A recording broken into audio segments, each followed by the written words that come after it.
हरदोई के हरपालपुर कस्बे के पुराना अस्पताल परिसर में चल रहे 3 दिवसीय वार्षिक उत्सव में साईं विराट कवि सम्मेलन का आयोजन किया गया, जिसमें मुख्य अतिथि के रूप में क्षेत्रीय विधायक माधवेंद्र प्रताप सिंह राणू की उपस्थिति रही।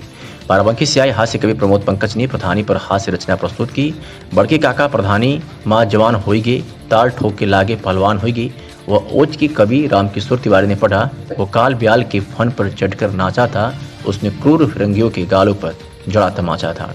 फर्रुखाबाद से पधारी कवियत्री गरिमा पांडे ने पढ़ा, दर्द की प्यास गद्दे पर बैठकर गीत लिखती हूँ, तुम्हारा सत्वन स्तवन करके मैं अपनी प्रीत लिखती हूँ। हरदोई से श्याम त्रिवेदी पंकज ने पढ़ा, जब आंचल का दूध वतन पर न्यौछावर हो जाता है तब भारत माँ पर शहीद कोई शेखर हो जाता है।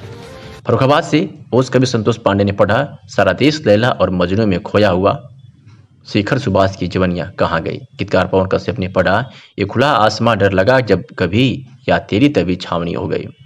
हास्य कवि अजित शुक्ल ने पढ़ा, बिना ब्यूटी पार्लर गोरा गोरा मुखला भी कोरोना से ज्यादा भयभीत करने लगा।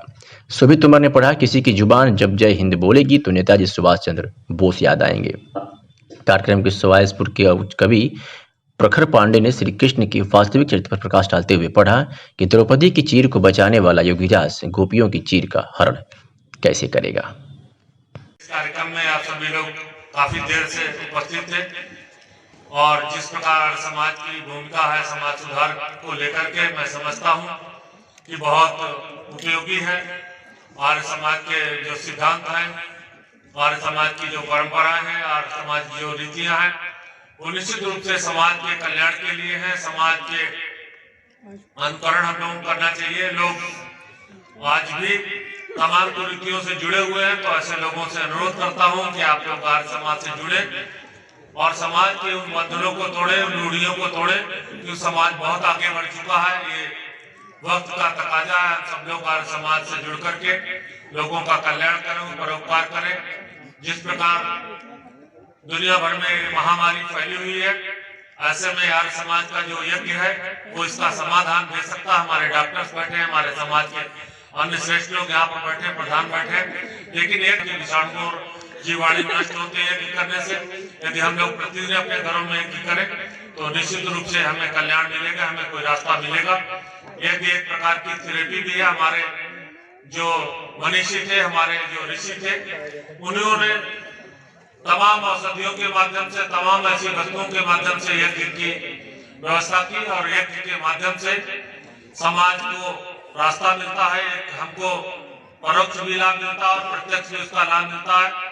जो प्रदूषण है, तमाम ऐसी वस्तुएं हैं जो समाज को नुकसान पहुंचाती है, वो एक से दूर की जा सकती है। तो मैं समझता हूँ और समाज का रास्ता हम लोग अपना करके और इन कुरीतियों से दूर हट सकते हैं और अपने को एक सच्चा इंसान बना सकते हैं। आज जितने सारे कवि आए हुए हैं, अभी हम सब लोग उनको सुनेंगे।